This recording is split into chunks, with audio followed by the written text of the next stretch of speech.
Shalom, shalom, bana nanzambe. Eza wabino frère Jimmy Grace. Tukutani lisusu lelo na cadre ya émission na biso Vie et Vérité. Émission oyo to partageaka essentiellement parole ya Nzambe. Alors lelo soki bokolanda ngai ezali poete tozali na sujet asika to ko partager lelo. Vraiment nako invité bino bozala attentif. Bazala kanaba Bible ba kene koluka yango bongo to partager parce que la chaîne oyo to partageaka essentiellement parole de Dieu. Donc soki ozali mwana na Nzambe te to yebisio déjà dès le départ que biso tozali ko partager parole ya Nzambe. Soki ozala ka intéressé na yango te, c'est mieux ozape yango na minute oyo. Alors soki oko décider ko landa biso et kozala malamu vraiment oyo kapé mbala mususu okozwa par na yo na kati mais soko zwi par na yo te ezali tina moko te o manquer biso respect lokola ezali habitude ya bato belé biso to manka bato respecter donc to inviter bino bo landa bozala attentif penza na oyo to ko partager lelo sujet na biso ya lelo ezali kokende na bitumba pona ko bundela mabota na biso aller au combat pour défendre sa famille. Et le côté partager les lots yango wana donc bateau bakenda bitumba pona ko bundela mabota na bango et sengela na yo d'abord kozala mwana na Nzambe soko za mwana na Nzambe te okoki kokende ko bundela famille na yo te parce que soko ke bitumba contre moyini pona ko défendre famille na yo aussi longtemps que za mwana na Nzambe te okoki ko luka problème okoki ko luka penza babo mayo ya gratuit parce que biso ba na Nzambe kati na mokili tozala kana bitumba bitumba na biso eza ya molimo et puis bitumba na biso eza réel bitumba na biso to bundaka déjà na victoire na kati to kenda ko bunda te po to yeba soki to golonga te to kenda déjà na victoire yango to ko partager lelo donc toko tala passage na biso ya liboso to ko tanga eza na Proverbe chapitre 14 verset 1 Bible lobi boye. La femme sage bâtit sa maison et la femme insensée la renverse par ses propres mains. Mwasi ya mayele atongaka ndaku na ye kasi mwasi ya zoba abebisaka ndaku na ye na maboko na ye moko. Awa soki bazoloba mwasi ya mayele na mwasi ya zoba bazoloba mwasi oyo azana physionomie kozala mwasi te kasi bazali koloba église. Église oyo ezali bâtiment te kasi bazali koloba bato ba yamba Yesu lokola mokonzi o bikisi na bango. Donc soki ozali mwana na Nzambe na solo ozali ya mayele okotonga libota na yo mais soko za mayele te ata lobi ondimela Yesu obongwana soko za mayele te na buzoba na yo moko okobebisa pe libota na yo eloko Bible lobi yango wana tango biso tozali kokende na bitumba tozali kokende kosakana te tozali kokende déterminé mbala mususu oza mondimi ya sika mbala mususu pe oza mondimi ya kala me oyebi nanu manière ya kobunda te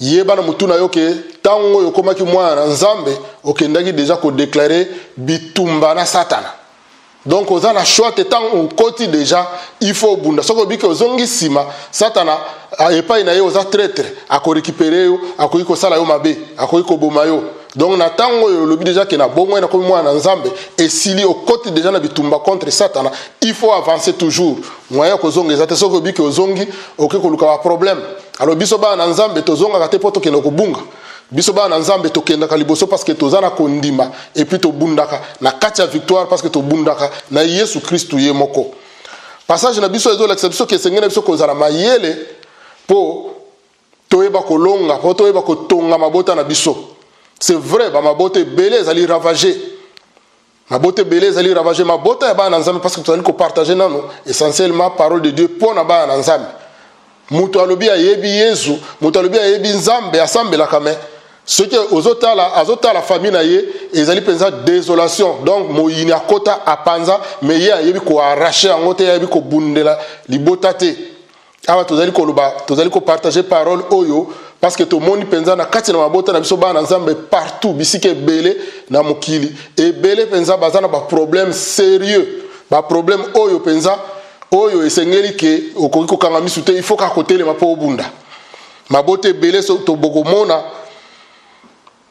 mobali abana mwasi ya païenne mwasi azako nyokola ye mwasi azako se comporter toujours lokola zana bar lokola zana wenze lokola zana na matanga oyo babimisaka ba bêtise ye mobali asambelaka ayebite ko sala nini mbala mususu pe mwasi asambelaka kasi mobali oyo penza babengi penza na kikongo kibwangantu donc ayoka kate makambo ya pasi penza azoko monisa mobali na ye mwasi na ye awoko mene vie dure na bana na ye bazoko vivre na difficulté moko alors que mwasi aza mu Christ mais mobali azoko mene bango vie dure ba situation eze belé na ba famille ba situation eze belé boyebi oyebi situation ezoko lika na famille na yo moko yebi ngana yebi te mais yo yebi misusu okomona basi bakota bakoma déjà na niveau ya divorce et wana nyonso zeli ba œuvre ya diable ba œuvre ya satana parce que ceux qui bobalana qui légalement bobalana qui makambo nyonso normal et puis bokomi na divorce déjà yeba ka Satan a frappé misusu maladie ezoko ravager mbala mususu yo moko mondimi mbala mususu membre ya famille na yo ezo conditionner ba situation moko difficile que mbongo nyonso ezoko ende kuna misusu pauvreté extrême misusu chômage chronique misusu bazana ba problème na kati ya famille à part peut-être bango famille no se tikali ravager na kindoki bazo bundisa yo butu pe moi oyebi ko bundate mais liloba nzambe ezali ko lakisa biso oko se comporter ndenge nini oko prier ndenge nini pona bato ndenge wana oko agir ndenge nini yango to ko partager lelo misusu ko mona célibat abanda ko luka mobali banda kala mobali amona na kate to mobali azo luka mwasi mais mwasi oyo penza o alongo bani pona ye azo mona te oyo nzamba pona ye aza capable ko mona te nyonso wana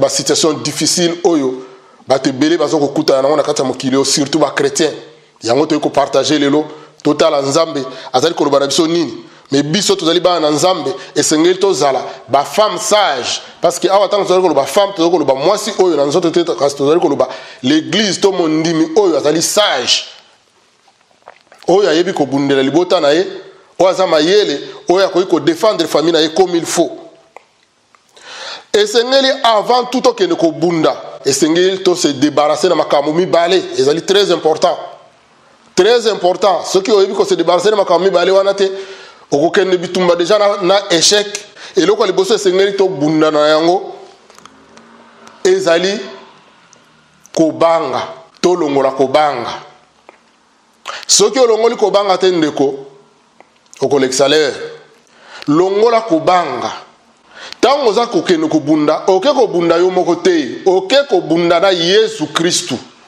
kobanga bandoki te kobanga bandoki te pona nini nazo insister likamona pona mona ba famille belé bakabwana na bandeko na bango pona kobanga tellement elekike ata téléphone ya pamba zo sonner boy akoki ko yamba directement te il faut ayeba nani wana zo benga muto na tika na message na répondre soka yoki ke ezali ndoki te nde akoki ko rappeler jamais akozwa directement donc système de défense na bango pouvoir se protéger za nini kokima wana kokima wana eza conditionné na kobanga na mona bato belé ya ndenge wana bovani na bo téléphone ezo sonner azotala ngo ndire eza nyoka alinga yeba nani wana nani wana ko benga nga mais nani ko benga zwa téléphone na ndako na yo ko banga te zwa téléphone soki eza ndoki yo za mwana nzambe akosaloni yo za mwana nzambe ozo banga ndoki on dirait problème l'église koma boko kende kuna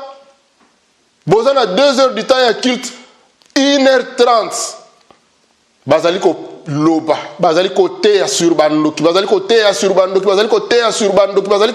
bandoki oleba teya kibokonzi na nzambe oleba teya puissance ya nzambe oleba teya bolingo na nzambe oleba teya autorité oyo nzamba pesa ke pa bana bazali kolekisa l'heure ya kolobaka bandoki bakomi ko tangela bino bakombo ya ba démon bo bana ko mémoriser bakombo ba démon ba verset biblique ko mémoriser nanu te ezo sala nini ezali ko kotisa kobanga ezali ko kotisa kobanga boskizenga pona makelele za pembeni na balabala mituka ezali koleka pe ba mosusu bazo klaxonner kuna nzokande ezali volonté ya nzambe te yo tambola na kobanga longola kobanga tango yoke ko bunda pono ko arracher libala na yo ko arracher bana na yo ko arracher famille na yo ko arracher santé na yo ko arracher musala na yo ko arracher quelque chose au moyina botola ndeko esengelo tchana mutu na yo ke ennemi na yo ezali mutu a mokilité oyo misu na ezomona ennemi na yo ezali diable esengeli ezala na mutu na yo eloko wana très important pour Bible lobi na biso na Ephésiens boye tokotanga Ephésiens 6 verset 12 elobi car nous n'avons pas à lutter contre la chair et le sang mais contre les dominations contre les autorités contre les princes de ce monde de ténèbres, contre les esprits méchants dans les lieux célestes. Bitumbana biso ezali contre batute kasi contre milimo mabe ba domination ba principauté ba autorité. Nyonso wana ezali ba ange de chito ba ange oyo nzamba abwakaki likolo abwaki bango na mokili ba mosusu bakweya na likolo ba mosusu bakweya na mai ba mosusu bakweya na zamba ba mosusu bazana mokili bazali kotambola partout bitumba na biso ezali nde na bango parce que bango nde bato bazokotisa kindoki epai ya ndeko na yo oyo yebi kazana kindoki po aya koatake yo ezali ndeko no moto aza koataka yo te mais ezali satana moto abombai na nsima na ye. Voilà pourquoi esengeli na biso koyeba d'abord ke bitumba na biso ezali contre bato ozotala te eza lokola ozobela malaria soki oyo ezopeso malili yo oke koluka elamba ya malili ofilinga mpo malili elongwa wana ozobundisa malili obundisi malaria te mpo malili elongwa esengeli omela kisi ya malaria malili ezalaki nango kaka symptôme malili eza kaka elembo ebimi mais malade eza malili te maladie ezali microbe ya malaria eza kati na makila na yo il faut attaquer nde malaria eza ndenge wana satana salaka donc tango ezomona ndeko noki ngandi oyebi bien ke aza ndoki et réellement aza ndoki mais ennemi na yo yete ye aza simple marionnette esengeli souligner yango na mutu na yo po soki oke na prière no bandi koloba nzambe nalingi penza oboma ndeko na ngai Denise nalingi penza otumba ndeko na ngai Mathias osala ozobundisa bato et puis ozosala prière moko ezali biblique te ennemi na yo ezali diable oyo alati ye molimo kindoki po ya ko attaquer ye pe ayebi te po nani azo ko attaquer azali na ye possédé na esprit impur esprit ya sorcellerie aya ko salo mabe. Pourtant, là, déjà, esprit wana ekoya ko bimisa ye même na kati ya volonté na yete même alobi kelelo na ko bimate molimo wana ko bimisa ye et puis tant azo talo na molimo kindoki wana azo mono sumuzu amono ko la ngulu amono damage il faut aller ayo donc ennemi na yo eza yete soki ozoko s'attaquer pas ne ozoko s'attaquer na symptôme il faut attaquer penza yango penza source racine ya maladie wana racine ya kindoki c'est le diable lui-même ndeko moko pasteur moko abetela yenga masolo lisolo na Kishasa pasteur François Matumona azali susu na kin abetela yenga lisolo na assemblée na ye eza na ndeko moko mwasi azalaki pe na mobali na ye mobali azalaki kolinga kosambela te mwasi ayaka na prière soki ba frère bakeka kuna pasteur frère mobali na ye asopeli bango mai abengani bango alinga makambo prière te et puis akoma pixepe mwasi na ye aya prière mwasi na kanda wana afingi mobali na ye abi yo penza na moni oza satana pena po olingi makambo nzambe te olingi ata makambo nzambe ata mukete yangwana ozopekisa na ba frère baya a yo nde muto apena satana penza obana alobi satana eza ndenga ba problème eza te lokola na satana moyena za na mwasi lokola yo mosantu ezate yo fo bimana ndako nanga na kozwa mwasi nanga mosusu oyo azape na molimo satana to kovana na ye abengana ki jeune dame wana na libala ser wana aperdaki libala na ye po na nini po ayeba ko cibler satana te po na ye satana ezalaki mobali na ye c'est possible que mobali na azalaki molimo mabe peut-être que azalaki pera kindoki peut-être alinga mosala nzambe azalaki kolinga koyoka tali lo banzambe te mais Satan ezalaki yete Satan nde alataki ye donc ye ayeba ko cibler bien te ata yo pe ndeko lelo soki attaquer papa na yo attaquer maman na yo ke ozando ki boy boy baniko tchabango ba komona bango na prière to frère na yo to sœur na yo to voisin na yo to bailleur na yo oyebi penza mutoyo yo za ko attaquer te ozali ko sala faux prière. Ennemi na biso c'est le diable yende mutu azana ba démon na ye oyo ba tondi na mokili oyo po ba yeba ko kanga milimo abatwa mango na lifelo bango nde esengeli biso to attaquer. Prophète Élisée na Israël azalaki prophète munene mboka Syrie oyo ekangama na Israël bazalaki l'air nyonso ko attaquer Israël bazo ko attaquer yango mais chaque fois bazalaki ko attaquer Israël soki bakoteli na est bakuti déjà ba Israël baza kuna bitumbati baganye te soki bakoti na côté ouest basali bango surprise bakuta ba Israël baza déjà kuna bitumbati bakimisi ba Syrien soki bataki bango na butu ba Israélien baza déjà prêt bitumbati ba Israël bakimisi ka ba Syrien donc tous les temps ba Syrien bazali ko bundisa ba Israélien Israël bazali ko gagner te roi ya Syrie aye ko comprendre que nakana ye ezana traître oyo azo yo kaler bazo sala stratégie na bango attaquer Israël azo ke noteka lisoro kuna na roi ya Israël yango na bazo ko bundisa Israël ba gagner te nde lisoro tozo ko beta lelo tokotanga 2 Rois chapitre 6 na verset 12 nani aza traître na kati na biso awa azoza makambo nyonso tozolo bakoto yo azomemango epai ya roi ya Israël yango na tozolo ko gagner te na kotanga. L'un de ses serviteurs répondit: personne, mon seigneur, mon roi. Seulement le prophète Élisée qui est en Israël, qui rapporte au roi d'Israël les paroles que tu prononces dans ta chambre à coucher. Roi Tuni, nani yango azomema makambo nyonso tozo ba stratégie nyonso tozo sala koto yo epai ya roi Israël. Mosel na yemo ko répondre mutu te mokonzi na ngai. Ezali prophète Élisée azana Israël kuna. Yende mutu azali ko rapporter makambo nyonso yo lo bakata na chambre na ya kolala. Ye azoyebisa yango roi ya Israël. Donc roi oya Syrie a ko comprendre que prophète donc ba prophète baza batu oyo bayoka ka mongongo nzambe to makambo eza ko bomba na bazu bimisango na polele a ko comprendre que ba secret ezali roi ezali prophète Élisée ne azali ko bimisango et pesi ekanda alobi bokene ko lukaye boye bisangai azawa pi na ko kene ko zwa na kene ko na ko tinda batu ba kene ko kanga ye bango basali na ye bakei ba ko yebisa ke prophète Élisée azana mboka moko komo nango Dotam azana mboka wana na Dotam abombani kuna boyebi roi ya Syrie asali nini atindi bachar. C'est bizarre quand même azotinda bataillon mobimba ba soda na verset 14 à lobi boy il y envoyé des chevaux des chars et une forte troupe qui arrivèrent de nuit et qui encerclèrent la ville.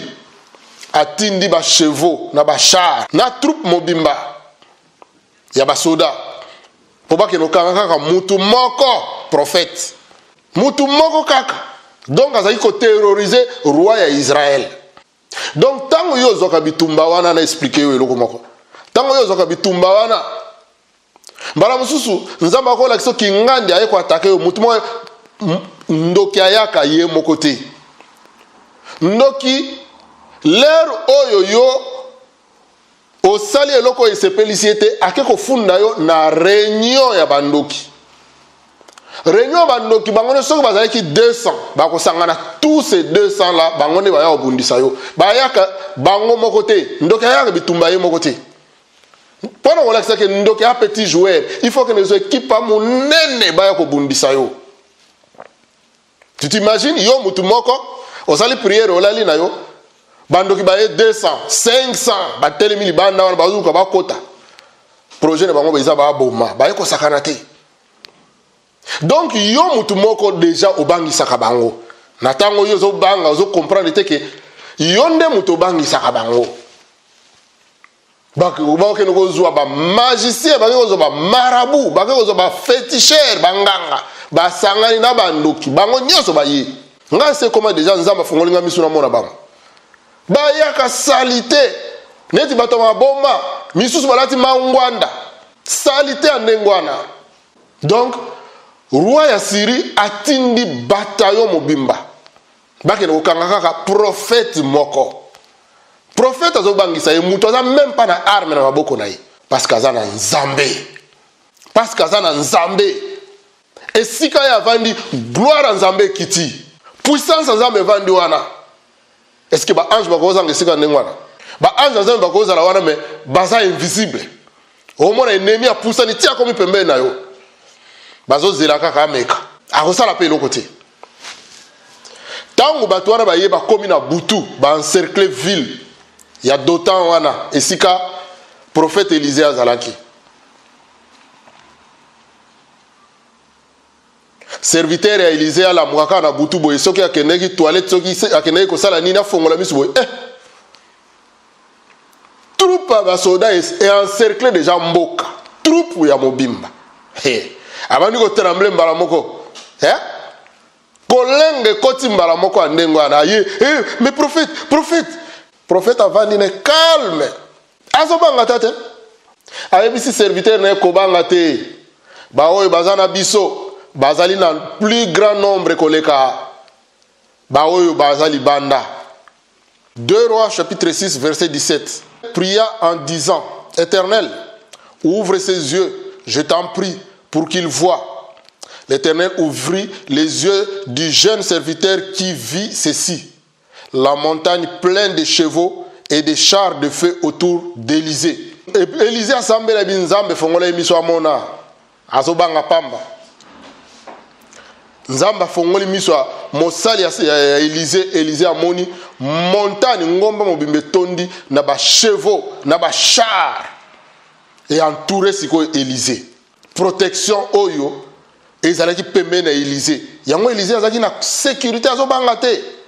Mwana nzambe ozali sécuriser koleka ba chef d'état nyonso ba roi nyonso na mokili oyo. Ozala ba ange de Dieu aux alentours. Tambola la confiance. La Bible le dit, l'ange de l'Éternel campe tout autour de ceux qui craignent Dieu et les délivre du danger. Tambola kana kobanga nzambe. Ozana ba ange pembeni na yo. Kobanga no kote? Tango serviteur ayeko fongola miso ayeko mona batongo bazandi ba ange ne baza boy. Protection divine. O ils ont protégé yo, lelo. O ils ont protégé yo. Ba même ba ange wana ba chanja te kaka bango wana ti lelo bazali na biso même ndenge nazolo bawa bandoki banganga ba magicien na o nazolo ba yebi po bazoyoka ba yebi pe po nzamba ko permettre sataniste aye na ndenge ya molili aye ko pusa na type me na yo nzamba fongole miso amona ange pembe na yo te dès ka ko maka pembe na yo boye amoni être spirituel moko très puissant tala géant monena telemi wana arme azotala ya gumine kama boko azolo ba rien azotala yo kaka boy ko tala ka ya ko tala boy ye moko banimba nguti yake poka ba bato a satana ba témoignaka te soki te a ko témoigner mais on na moni wana azo protéger mutu wana mais ezagete protection divine o ezo protéger yo lelo. Veut dire si quand yo so zali yo zano kaka épave mais oya tondi na kati na yo c'est Jésus-Christ lui-même, Jésus-Christ de Nazareth. Oko kende sika moko boye batu mabe bavandi wane bele bazosala makambo na bango ko ya yo zo ya ozo ko memela bango ba problème. Donc tango yo zo ya ba ange baza pembeni na yo tango yo zo tambola gloire nzambe lati yo. Donc présence na yo eza menace pona bango. Donc les yozo ya bazotala oyo wana a Yesu na milimo na yawa. Oyo wana donc tozali mal aimé. Tozali milimo mabete, tozali ndene la puissance ozali kolona bango. Celui qui en nous est plus grand que celui qui est dans le monde. Donc tant yo ye wana présence ya Nzambe ko vande sika wana, Jésus-Christ ye ko vande sika wana. Présence na ye, gloire na ye zinge sika wana et paralyser l'activité diabolique nyonso. Miyeba kobanga te, miyeba ozanani. Kokasate lelo so ba yo memelo mwa kosu. Lelo amemele o mwa grippe, lelo kuna ke ba gagner te. Tant ba yela ki kosu wana ba yela ki pena Tiber okufa. Mais nzamba bongolo yango na kosukoso moke. Après 2-3 jours esili nango melika ba musu ba citron esili nango. Tango epesi mo ba grippe na ba yela ki grippe te musu ba yela ki cancer, musu ba yela ki AVC. Bango ba ya pona ko sakana te. Bango ba ya ka to ba ninga na ba te ba ya ka pona ko beta nzango te. Tango bango bazo talo bazo mono ngulu. Ba mono nyama eloko ko lia. Ba ya ba bo mayo po ba lia yo. Ba ya ko sakana te. Sauf que ba arme la puissance o epa na bango et pas na biso ça les logo te toi lokola ba dessin animé ko donc matapena immeuble il y a 50 étages au plongé au coin na se ti ale o longoli poussière hôtel miyo na zotama akufa na iti bayebi tango na ka mwana mukie na ko témoigner ko mususu mutu moko azali ko terroriser nga azali ki magicien mais là na ko na yo eba nzambe na bossa na pe makambwana malchance na ye ayeko lala mukolo mususu ndako moko na ngai na bosa na peke azalaka ndenge wana bizaleli kaka oyo ki chrétien na banda ko sambela kana ndenge nazo sambela pona yete nazo sambela kana normalement gloire nzambe kite sika wana mais fo mona mutu wana ndenga bimaki na précipitation na ndako fo mona tocha pause tokosala témoignage mukolo mususu grand magicien. Pour na liboso na yo aza eloko te. Ba ya 2000. Et l'autre côté, celui qui est en moi est plus grand que celui qui est dans le monde. Si Dieu est pour moi, qui sera contre moi? Personne. Kobanga te, eloko liboso, longola kobanga. Eloko mi bale, zwa kondima na maboko. Zala na kondima, kondima ki lao. La hardiesse de la foi, kondima oyo, kemba oyo kangamino. Balobi to ko bomma yo lobi jamais na kombo na bonne autorité ko na ngate. Babi oyo que comme lo boy jamais na loba na mino parole de Dieu lobi boy oyo bolobi ko kisama te. Pe nengo lobi ndenge ko salama. To ko sisa lisolo Élisée. Élisée a samé lisusu. Dans verset 18, frappe d'aveuglement ces troupes. Je t'en prie. Et le Seigneur les frappa d'aveuglement selon la parole d'Élisée. Élisée a samé lisusu babi balé abi nzambe. Basoda wana libanda boma bango misu. Nzamba tosiko, nzamba bomi bango nyonso misu, baso mona lisusu te. Élisée abimi abisi bango mais esika bozawa bo se perdre, boya na la sabino nzela boya tokende. Amemi bango na ruse. Amemi bango ti na capitale ya Israël ya lerwa na komona ngo ezalaki Samarie à l'époque. Amemi bango ti na Samarie. Amemi bango na capitale ya Israël. Troupe mobimba ya armée à Syrie bake na Israël. Roi Joram atalaka boy, roi Joram roi ya Israël ya époque wana. Atalaka boy troupe mobimba ya armée syrien ba ina maboko na yeka boy. Miso akokufa bazo monate. Alors bien tala occasion ko bomelanga binemi ba nyokola nga mikronoso ya ngoyo. Atomboli epé alinga bana ko boma. Prophète Élisée alobi kobomate roi, kobomate. Biso toza ya nzambe, biso toza binemi na bango te. Ndeko soki enemi na yo, oyo aza oyo bengaka ndoki, oyo yina, aye na ndako noko sala nini. Pese biloko kolia, azanyi mbongo taxi bis, futele taxi bis. Azanyi elamba kolata. Zoye lamba, bondela pona yango, pesa ye, kobanga te. Yeza mbongo na yo, olingo pesa ye, bondela pona yango, pesa ye. Wana nde eloko Bible lobi na biso. Yeza contraire ya makanisa biso na mokili, contraire ya makambo na biso na mokili, po biso na mokili pesa kanda bata muto aboye. Na papa ya atako papa, machette. Mais Bible lobi soki enemi na azana nzala pesa ya kolia, azangi ya kolata, pesa ya kolata. Kobosana te enemi na biso, ezali satana na milimu mabe oyo elati bandeko na biso, enemi na biso ya liboso, ezali ndeko na biso oyo tozali komona te. Ezali satana na basali na ye. Tango zo bunda, il faut bunda contre ba principauté, ba autorité, ba domination, pe ba toute puissance diabolique. Pe na kombo na yeso kolonga. Tokotanga Ephésiens chapitre 6, verset 11 jusqu'à 17. Revêtez-vous de toutes les armes de Dieu afin de pouvoir tenir ferme contre les ruses du diable. Car nous n'avons pas lutté contre la chair et le sang, mais contre les dominations, contre les autorités, contre les princes de ce monde des ténèbres, contre les esprits méchants dans les lieux célestes. Mettez pour chaussures à vos pieds les ailes que donne l'évangile de paix. Prenez par-dessus tout cela les boucliers de la foi avec lesquels vous pouvez éteindre tous les traits enflammés du malin. Prenez aussi les casques du salut et l'épée de l'esprit qui est la parole de Dieu. Wana ba arme oyo e pesa meli biso bana nzambe. Ba arme na biso ezali spirituel. Bitumba na biso ezali makofi te, ya kofinga batu te, ya kotonga batu te, ya kochola ka batu te, ya kobwakela batu pambwakela te. Oyo ya kobima na misu no lokola ennemi azana e petit joueur. Ennemi na yo ezali Satana oyo bombani na sima na ye. Ye oyo zo mona wana azali simple marionnette. Ye mo kami ye bakana ete. Mais yeba ke oyo aza kati na biso azali plus grand que oyo aza na mokili. Ah Bible lobi na biso et l'épée de l'esprit qui est la parole de Dieu. Zwa mopanga ya molimo oyo ezali liloba na Nzambe. Liloba nzambe lobi boye, ya lobi boye, yo tangise liloba nzambe. Malade yeko bimomoni ki malade eza clarté, eza diabolique. Tangela ngo liloba nzambe. Par le maître sûr de Jésus-Christ, je suis guéri. Ce qui malade yo kite banda ko expliquer malade mikolo nyonso ke na mapipi na Yesu yo bika. Liloba nzambe yokokisama. Loba ngo na munoko na yo, loba ngo na voix audible, voix oyo bima parce que matoi na yo ko yokango motema na yo ko ndima, ko ndime ko bakisama. Foi et bakisama ka ndenge wana. Prononcer parole de Dieu. Et le diable a peur de la parole de Dieu. Tango yozali ko obligé na nzela ya liloba nzambe, azali ko kima. Il faut obligatoirement abima akende.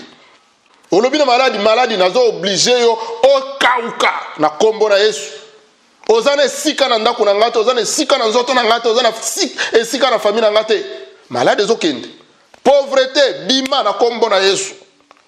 Esprit de mort, je te chasse au nom de Jésus. Kombo na Yesu. Kombo de longa. Kombo abikamwa. Kombo esekwisa bawei. Kombo na Yesu. Mopanga na biso. Tozali na ba arme spirituelle abazotangela biso zala na kondima simba kondima tambola na justice tambola na vérité simba liloba na nzambe ba arme na biso yango yo tanga ngo na Bible na ondeko Ephésiens chapitre 6 verset 11 tina 17 tanga yango kanga yango Bible lobi toute arme forgée contre moi sera nulle et sans effet répéta kango liboso bitumba nyonso zoko yela yo. Ba situation difficile nyonso zali ko ya na famille na yo, répétez parole de Dieu. Noko na yo azoko lakela yo mabe na moi, yo tangele parole de Dieu na moi au nom de Jésus. Papa le ki na yo, tata mwasi koko na yo, osali mabe te azali ko lobelo mabe, boakele parole de Dieu, ozoko chama kala moto na mutu na ye. Tozali plus que vainqueur par celui qui nous a aimés, Jésus-Christ de Nazareth. Kobanga te, baza ba petit joueur. Ndeko, baza ba petit joueur, nazana expérience makam nazoloba. Ba petit joueur, ba kosala le côté. Ba kosala le côté, lena naki payen pe na ko banga bango ndenge wana. Ngana ko ndimate na ko 25 ans, bandeko lelo na leki 50 ans. Nazana kati ya cinquantaine. Bo onga za ko mona, ba comme ça yenga station ya essence. Bandeko, malade bisusu ngana bela. Tina ko libona bi ko expliquer te wana pe malade ni. Bambume bimaka na zolo soki evimbi et comment ko empêcher mo pepe le kana zolo il faut ba yana batonga batoboli yango makile sopani nde mutu passe sili au moins na kozanga classe 2 semaines 1 semaine 3 semaines ti mukoloka bakotobolanga bambuma na zolo makile bimi bazwi esika makile na nga ebimi wana ba cheche moi ba matiti moko boye ba lobi makambo na bango nzoka nena koma ki station essence na bango bazwa makile na nga ba chaka na ba carburant na ba avion na bango butu mo ba kenda ba mission soki wapi ezali koleka moite tango yo zomona ndengo na zomona déjà que donc ngai kalate ba kotambola ba kodamela bango nga okotala misa na ya gauche ba dameye otala misa ya droite ba beti ekake o ya gauche kuna basali ebo o sima ndako kuna okenaki mwa vacances ya kozonga boy mandala levani liboso ndako misa na okasi akufa ki mercredi passé ndenge na za boy ba misa na kola na bango ebele o na kola na bango pe na ba misa jeunesse ebele ba na bango te ba kufa o so to otanga to moko to mibale batikala catastrophe. Mais ce qui nous a battu au elembo, oza ya ye yo ozo yo kanga soko yebi nzambe parce que oza ne lembo nzambe oza n'importe qui te oza ne lembo nzambe yo moko yebi ndenge ozokola ndenge ni bitumbo kutana nango le nyonso elembo nzambe bazomona étoile bazosala tout babotola ngo mala mususu nzambe azali ko protéger onano pona bolingo na ye moko yo yebaki na oyete lelo yebi ye ozobunda su yo moko te okomi siko na Yesu alléluia celui qui est en toi est plus grand que celui qui est dans le monde ndeko ozobangani tambola na vérité tambola na vie ya sanctification zala muto a prière tongo midi pokwa oza na train bondela oza na métro bondela oza na makolo ozobeta lini 11 ndeko ba monoka bilobela nzela ozokende koloba babe mutu wana makambo elekeli ye makambo elekeli ngaka ozosolola na Jésus Christ zala na ye partout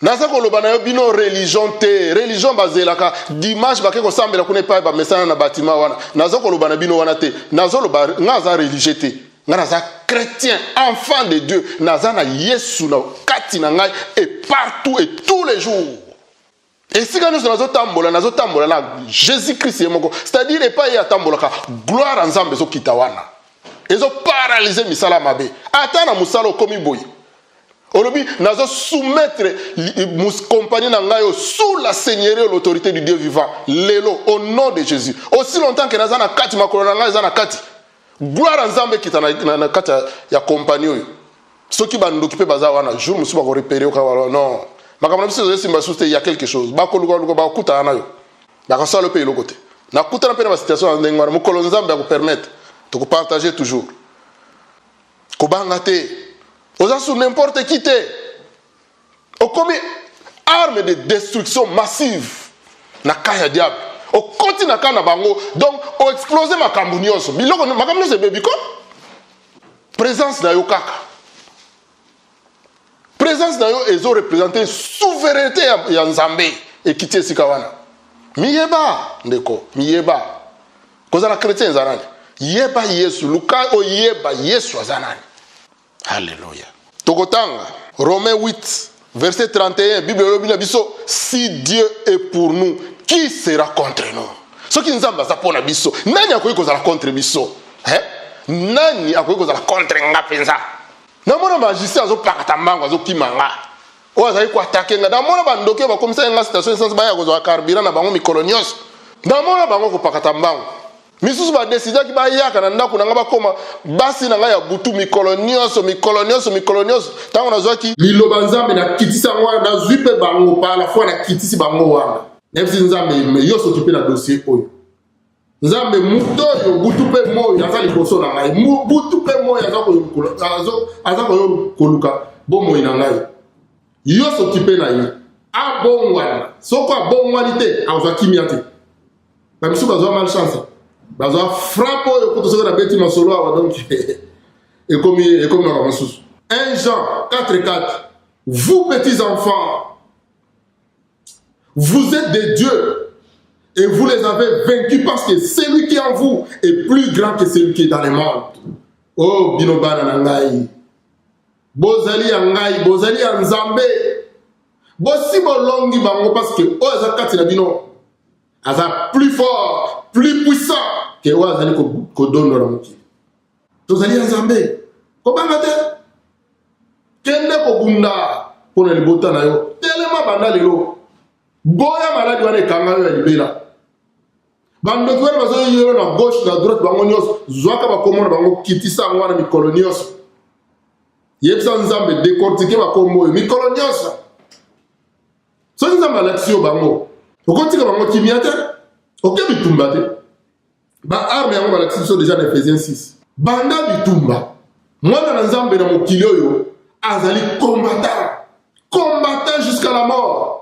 Patrice ayemba kiango tozali ba combattant na mokili oyo esengeli to combattre kimi ya tsaka so tozongi na mboka papa na biso a to na biso papa aussi longtemps que toza wana gloire nzambe zo mona na biso ba ninga biso te tokozala ka bato bitumba il faut y ko combattre parce que bitumba pe aussi la lelo te ti mo ko nzamba ya biso tokozala ka bato bitumba apprendre ko bunda Na biso bato boye tant tosolola na bato, nazalaka gentil, tosololaka, tozo respecter bato. Mais tant na koti na domaine spirituel, na ke bitumba, na komaka très méchant. Mati bitumba, mati kikwata, o teli baya na teli baya. Yo damenga yo na. Yo kolia Yesu. Ce n'est plus moi qui vis, mais c'est Christ Jésus qui vit au travers de ma vie. Il y a un gars encore. Bible, nous sommes morts. Notre vie est cachée avec Christ en Dieu. Vous comprenez? Donc si tu koufa, bon moi biso et bon manana Yesu na maboko na Nzambe. Donc dans les lieux célestes, toza déjà kuna, toko kendete, toza déjà kuna. Moi na Nzambe, ozalaka déjà likolo, oyo etikala kawa, eza epave lati elongi na yo, mais Jésus Christ abomba ina kati. Yo déjà vrai yo aza déjà likolo. Loba amen. Neko yo ndimina na Yesu te, malaso dans la situation difficile. Luka elongi na Yesu. Yamba Yesu lokola mokonzi mo bikisi na yo. Bongwana yamba Yesu lokola mokonzi mo bikisi na yo. Akopesa pe ba arme oyo biso za nango. Ako changer yo, okompe combattant. Apesa pe makaso bima na kindumba e ravaja famille na yo. Kindoki yo ekota na famille na yo surtout biso africain kindoki comment on va laisser passer. Na libota nani kindoki zangi. Partout. Kuti bapona so mabota te ba koma na sans frontière. Donc yo ndengo za wana ba mona ka yo nyama. Ba zo mona lokola taba penza zo zelanga mukolo ba kolinga. Babi lelo to yami mupaya kinganda ale yende mutakoleka. Ba ko dame yo pena masalo kapri. Lera ngoyo olieba bomayo okeno comme esclave na deuxième monde. Ndimela Yesu yo bika. Obikisa molimo na yo. Okoko bikisa pe libota na yo. Okoko bikisa pe ba domaine nyonso moyini abekisa na vie na yo. Nzamba ko reconstruire yango. Ndimela Yesu. Ndimela Yesu ndeko. Yaka na Yesu oza bomo. Lokumu ezonge pa na Nzambe oto ina moya ko partager lelo yango wana. Longola ko banga. Lata ko ndima. Lata ba arme oyo Nzamba pesi biso. Longola ko yina bato.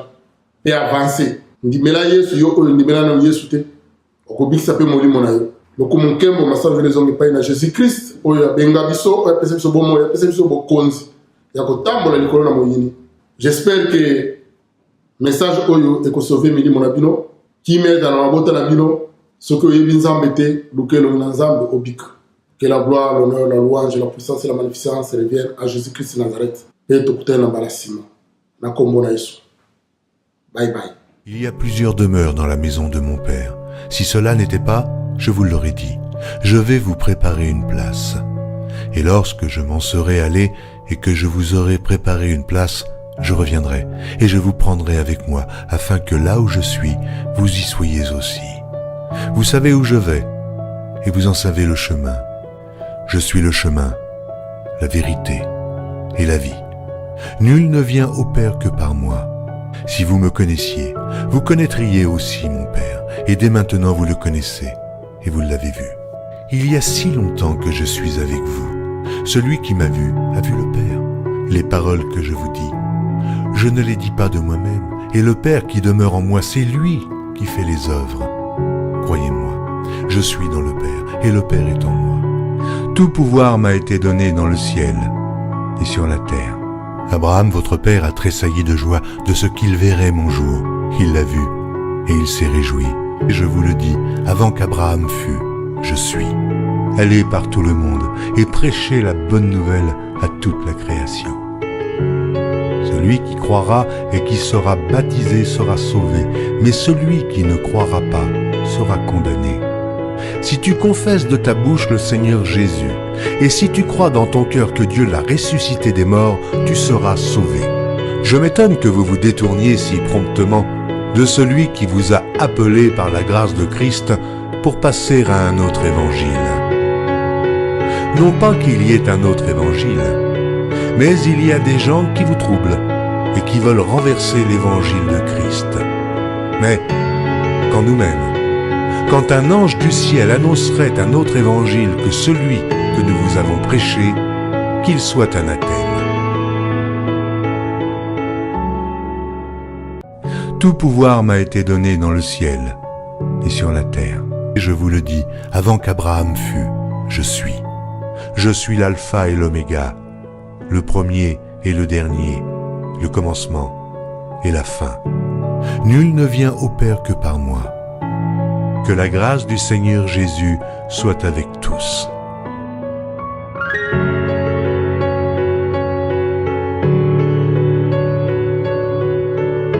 Voici, il vient avec les nuées, et tout œil le verra, même ceux qui l'ont percé.